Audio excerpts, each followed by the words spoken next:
الحمد لله رب العالمين والعاقبة للمتقين أما بعد فأعوذ بالله من الشيطان الرجيم بسم الله الرحمن الرحيم يا أيها الذين آمنوا استعينوا بالصبر والصلاة إن الله مع الصابرين ولا تقولوا لمن يقتل في سبيل الله أموات بل أحياء ولكن لا تشعرون قال الله تبارك وتعالى في القرآن المجيد والفرقان الحميد في شان حق حبيبه مخبرا وآمرا إن الله وملائكته يصلون على النبي يا أيها الذين آمنوا صلوا عليه وسلموا تسليما میرے ساتھ مل کر آقا علیہ الصلوۃ والسلام کی پاک بارگاہ میں درود شریف پیش کریں. الصلاۃ والسلام علیک یا سیدی یا رسول اللہ، الصلاۃ والسلام علیک یا سیدی یا نبی اللہ وعلى آلك وأصحابك يا سيدي يا رحمة للعالمين. الصلاة والسلام عليك يا سيدي يا خاتم النبيين وعلى آلك وأصحابك يا سيدي يا شفيع المذنبين. حمد و ثنا کے بعد اللہ رب العزت کی لالہ کتاب قرآن مجید فرقان حمید سے سورہ بقرہ کی 2 آیات مبارکہ میں نے تلاوت کرنے کی سعادت حاصل کی، جس میں اللہ رب العزت ارشاد فرماتے ہیں یا ایھا الذین آمنوا استعینوا بالصبر والصلاۃ ان اللہ مع الصابرین. اے ایمان والو، صبر اور نماز کے ذریعے مجھ سے مدد چاہا کرو، یقیناً اللہ صبر کرنے والوں کے ساتھ ہوتا ہے.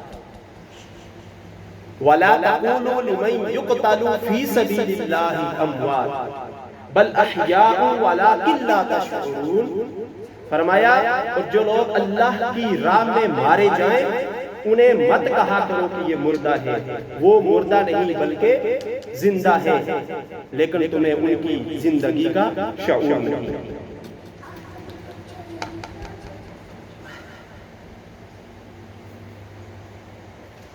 اللہ رب العزت نے جو پہلی آیہ مبارکہ اس میں فرمایا یا ایھا الذین آمنوا استعینوا بالصبر والصلاۃ، نماز کے ذریعے اللہ رب العزت سے مدد طلب کرو، اور پھر فرمایا ان اللہ مع الصابرین کہ اللہ تعالی صبر کرنے والوں کے ساتھ ہوتا ہے. صبر کیا ہے؟ کوئی مصیبت پہنچتی ہے، کوئی تنگی پہنچتی ہے، کوئی تکلیف پہنچتی ہے تو اس پر برداشت کرنا اور صبر سے کام لینا. یہی اللہ رب العزت نے فرمایا ان اللہ مع الصابرین، اللہ رب العزت کی ذات صبر کرنے والوں کے ساتھ. پچھلے جمعہ پر میں نے شان اہل بیت اطہار رضوان اللہ علیہم اجمعین اور عظمت امام عالی مقام امام حسین علیہ السلام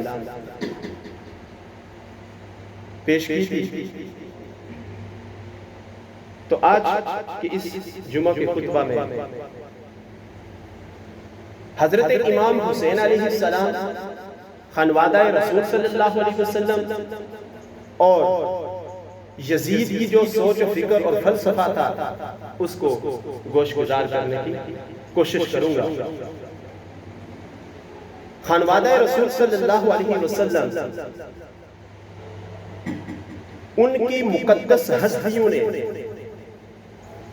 جو میدان کربلا میں شہادت کا جو مقام و مرتبہ عالم اسلام و عالم انسانیت کو جو فلسفہ اور سوچ و فکر عطا کی ہے،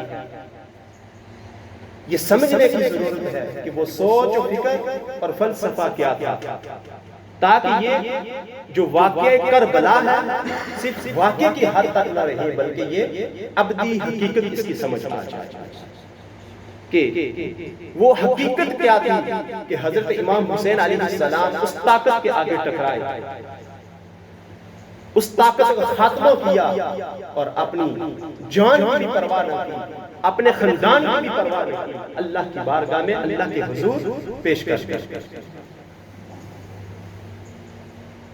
واقعہ کربلا، اس کے اندر دو فلسفے، دو سوچ و فکر آپس میں ٹکراتے ہوئے نظر آتے ہیں۔ ایک سوچ و فکر، ایک فلسفہ تھا کہ طاقت ہی حق ہے۔ کیا تھا؟ کہ طاقت ہی حق ہے۔ اور دوسری جو سوچ فکر و فلسفہ تھا وہ یہ تھا کہ حق ہی طاقت ہے۔ یزید نے جب سلطنت پر برجمان ہوا، نظام سلطنت قائم کیا، تو اس نے اس کو اپنی ذاتی خواہش سمجھ لیا۔ اس نے کہا کہ جو طاقت ہے وہی حق ہے، کہ طاقت کے ذریعے اس کی پیروی کی جائے، اس کی معاملت کی جائے، اس کا ساتھ دیا جائے۔ الغرض اس نے ہر طرح کا جو نظام تھا اس کا قتل عام کر دیا۔ اور دوسری طرف حضرت امام علی مقام رضی اللہ تعالی عنہ، آپ کی جو سوچ و فکر و فلسفہ تھا، نظریہ تھا، وہ یہ تھا کہ طاقت ہی حق نہیں ہے بلکہ حق ہی طاقت ہے۔ ان الفاظ پر غور کریں کہ ایک طرف طاقت ہی حق ہے اور دوسری طرف کہ حق ہی طاقت ہے۔ طاقت ہی حق نہیں ہے۔ امام حسین علیہ السلام نے یہ فلسفہ اور سوچ و فکر عطا کی کہ اگر طاقت والے علمبرداران حق کو کچل کے ڈالا تو اس وقت یہ سودا جو حق کے راستے میں طاقت کے آگے لڑنے کے لیے آتا ہے، یہ سودا سارے اور گھاٹے کا لڑنے ہے۔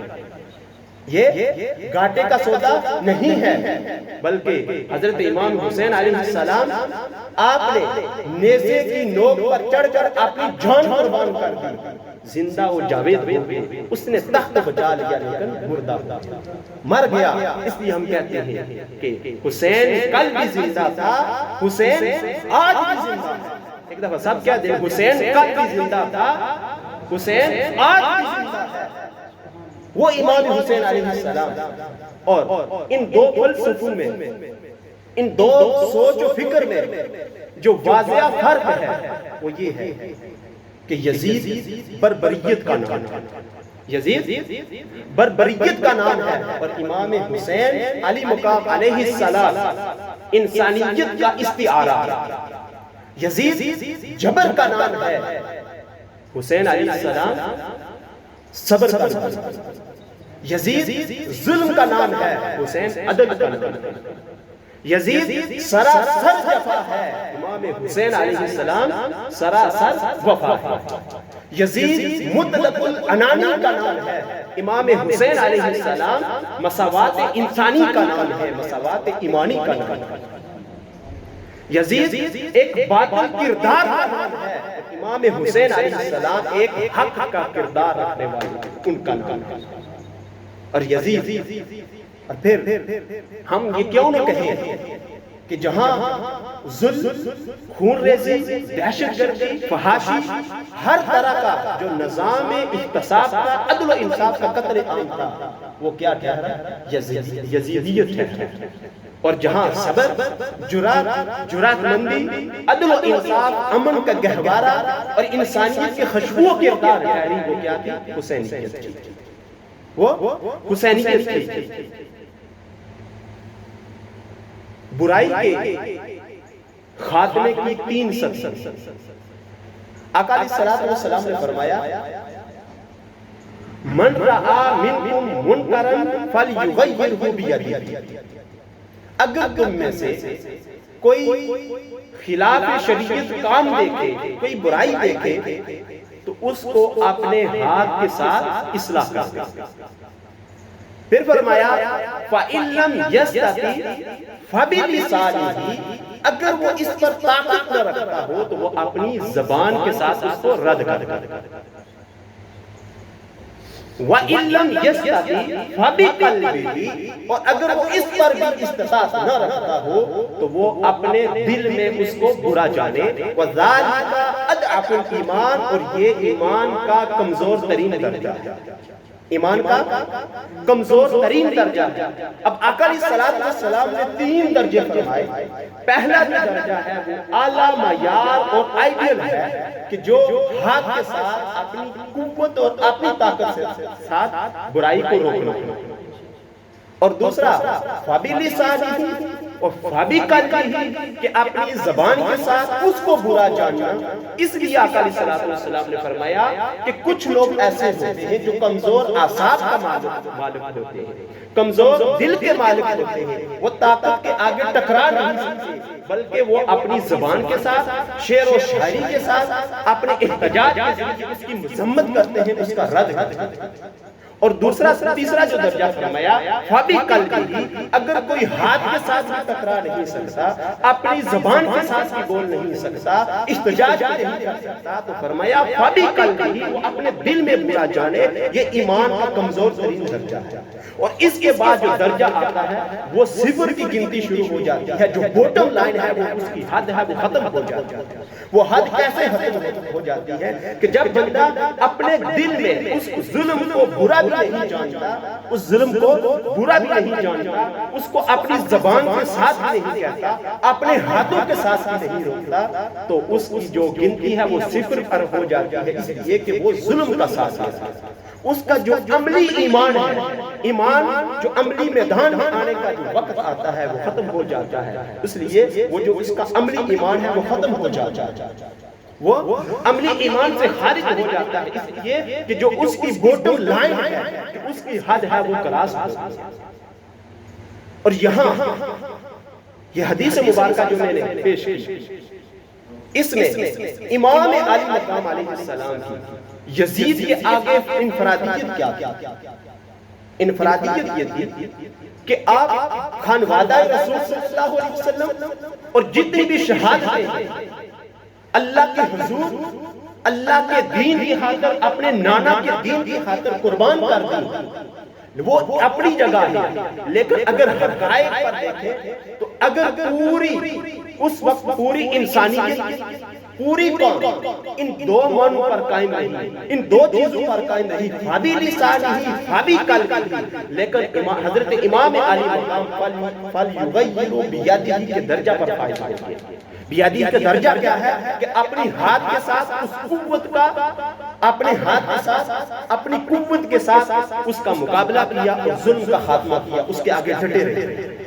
یہ حضرت امام حسین علیہ السلام کی وہ طاقت، اور جو اس ظلم کے آگے آپ نے وہ ظلم برداشت کیا، اپنے خانوادہ رسول صلی اللہ علیہ وسلم کو اللہ کے حضور قربان کر دیا. ہر چیز کو وہ حضرت امام حسین علیہ السلام، جن کے بارے میں آقا علیہ السلام نے فرمایا کہ یہ دونوں جنتی نوجوانوں کے سردار ہیں.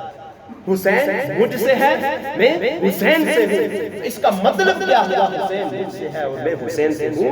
اس کا مطلب یہ ہوا کہ حسین مجھ سے ہے، کہ حسین کا ظہور مجھ سے ہوگا اور میں حسین سے ہوں. اس کا مطلب یہ ہے کہ میرا ظہور حسین سے ہوگا. کہ حقیقت میں اگر حسین کی شہادت ہوتی تو گویا میری شہادت ہوتی، گویا میری شہادت ہوتی. حسین یہ بتائے گا کہ مصطفیٰ کیا ہے، مصطفیٰ کا دین کیا ہے. حسین یہ بتائے گا کہ مصطفیٰ کے دین کی عزت و حرمت کیا ہے. حسین اس دین کی عزت و حرمت کا معیار مقرر کرتا ہے. حسین دین کے ساتھ جو تعلق رکھنے والے ہیں ان کا معیار مقرر کرتا ہے. حسین دین کے ساتھ جو غداری کرنے والے ہیں ان کا معیار واضح کرتا ہے. حسین عزت و ذلت کا واضح فرق بیان کر دے گا. حسین وہ ہے جو آنے والی نسلوں کے لیے ایک ایسا پیغام دے گیا. حسین وہ ہے جو آنے والی نسلوں کے لیے ایک ایسا میسج چھوڑ کر چلا گیا کہ ہر انسانیت کے لیے ایک سبق ہے، ان آنے والی نسلوں کے لیے ایک سبق ہے. وہ حسین امام علی مقام علیہ السلام، ان کے ساتھ محبت، ان کے ساتھ مربت، ان کے ساتھ مودت، ان کی تعظیم، صحابہ کرام کی تعظیم، اتباع صحابہ، یہ سارے ایک ہی ہیں، رخ مختلف ہیں لیکن سارے آقا علیہ السلام کے رخ سے ہی یہ سارے چشمے پھوٹے۔ اس لیے کہ آقا علیہ السلام نے فرمایا کہ میں تمہیں دو چیزیں چھوڑ کر جا رہا ہوں، کتاب اللہ کی کتاب، اطرتی اہل بیتی، میں اپنے اہل بیت کو چھوڑ کر جا رہا ہوں۔ اس لیے اہل بیت کے ساتھ محبت کرو۔ اگر اہل بیت کے ساتھ محبت ہوگی، اللہ کی قسم اس دنیا میں بھی کامیابی ہوگی، آخرت میں بھی کامیابی ہوگی۔ آخرت میں کامیابی کیوں ہوگی؟ کہ وہ جنت جو حضرت امام حسن اور امام حسین علیہ السلام پر فخر کرتی ہے۔ عقبہ بن عامر روایت کرتے ہیں کہ اللہ رب العزت نے فرمایا، آقا علیہ السلام نے فرمایا کہ حسن اور حسین جنت کے دو ستون ہیں۔ جنت نے عرض کی کہ باری تعالی کہ وہ دو ستون کون سے ہیں جن کے ساتھ انہوں نے میرا وعدہ کیا تھا کہ میں اس کو آراستہ کروں گی، پیراستہ کروں گی، اس کو نمود و نمائش کے ساتھ چمکا دوں گی، خوبصورت بنا دوں گی۔ اللہ رب العزت نے فرمایا کہ اے جنت، میں نے تیرا وعدہ پورا کر دیا، تیرے ساتھ جو میرا وعدہ تھا وہ میں نے پورا کر دیا۔ یہ حسن اور حسین یہ دونوں جنت کے ستون، دونوں ستون ہیں۔ حضرت انس بن مالک رضی اللہ تعالی آپ روایت کرتے ہیں کہ ایک دفعہ جنت اور دوزخ کے درمیان مکالمہ ہوا، ان کے درمیان مناظرہ ہوا۔ جنت نے دوزخ سے کہا انا خیر منک، میں تجھ سے بہتر ہوں، میں تجھ سے بہتر ہوں۔ دوزخ نے کہا کہ نہیں، بل انا خیر منک، میں تجھ سے بہتر ہوں۔ جنت نے اس سے پوچھا یہ کیسے ممکن ہے کہ تو دوزخ ہو کر مجھ سے بہتر ہے؟ اب آگے والے الفاظ سنیں۔ دوزخ نے کہا کہ میں اس لیے بہتر ہوں کہ دنیا کے جتنے بھی بڑے بڑے بادشاہ ہیں، نمرود و فرعون ہیں، جو بابا ہیں، جو جبرن حکومت پر قبضہ کرنے والے ہیں، وہ سارے میرے پاس آ گئے۔ اللہ اکبر۔ جتنے بھی جبابرہ جبرن حکومت کرنے والے، اس پر قبضہ کرنے والے، فحاشی کے اڈے بنوانے والے، عیش و عشرت کرنے والے، جتنے بھی ظلم و تشدد کرنے والے، عدل و انصاف کا قتل عام کرنے والے، سارے میرے پاس آئے۔ جنت اس پر خاموش ہو گئی، جنت چپ ہو گئی۔ اللہ کی طرف سے فرشتے کے ذریعے اللہ نے جنت کو وحی بھیجی، فرمایا کہ اے جنت تو خاموش نہ ہو، تو لاجواب نہ ہو، تو اسے کہہ کہ تیری بدبختی، جتنے بھی بدبخت حکمران ہیں، جابر حکومت کرنے والے ہیں، نمرود و فرعون، اس سے تیری اور بدبختی بڑھے، اس سے اور تیری بدبختی بڑھتی ہے۔ میری خوش قسمتی یہ ہے کہ حسن و جمال، بزرگ و برتری میں، کمالات میں آرائستہ ہو کر اللہ رب العزت نے میرے لیے، میری جنت میں حسن اور حسین دونوں کا سبحان اللہ، کیا کہ میری جنت کو خوبصورت بنانے کے لیے حسن اور حسین دونوں کافی ہیں، جن کے لیے جنت بھی فخر کر رہی ہے، ان کے ساتھ محبت کرے۔ اور ان کا ایک ہی میسج ہے، ان کا ایک ہی پیغام ہے ان کی شہادت سے کہ فرق واضح ہو جاتا ہے کہ یزید نے جتنے بھی بدعنوانیاں، کرپشن، لوٹ مار اور جتنے بھی فحاشی کے اڈے قائم کیے وہ اس کی بات ہے، اور امام حسین علیہ السلام نے اس کا مقابلہ کیا، صبر کا پیغام دیا، عدل و انصاف کا پیغام دیا، اخوت و رشتہ داری کا پیغام دیا۔ یہ ساری چیزیں حضرت امام حسین علیہ السلام کا پیغام ہے۔ ہمیں اس درس کو اپنانا ہوگا کہ ہم حضرت امام حسین علیہ السلام کے اس اسوہ حسنہ پر چلیں اور اس قرآن پر۔ اور پھر آخری بات میں کہہ کر اجازت چاہوں گا کہ حضرت امام حسین علیہ السلام نے اپنا سر کٹوا دیا لیکن اپنی نماز قضا نہیں کی۔ کہ سجدے کے اندر اس ظالم نے جب آپ کا سر تن سے جدا کیا تو اس وقت بھی سجدے کی حالت میں تھے، اس وقت بھی سجدے کی حالت میں تھے، اس لیے کہ اس پیاسے پر علی شیر خدا کا ناز ہے، اس پیاسے پر علی شیر خدا کا ناز ہے، اس نواسے پر محمد مصطفیٰ صلی اللہ علیہ وسلم کو ناز ہے۔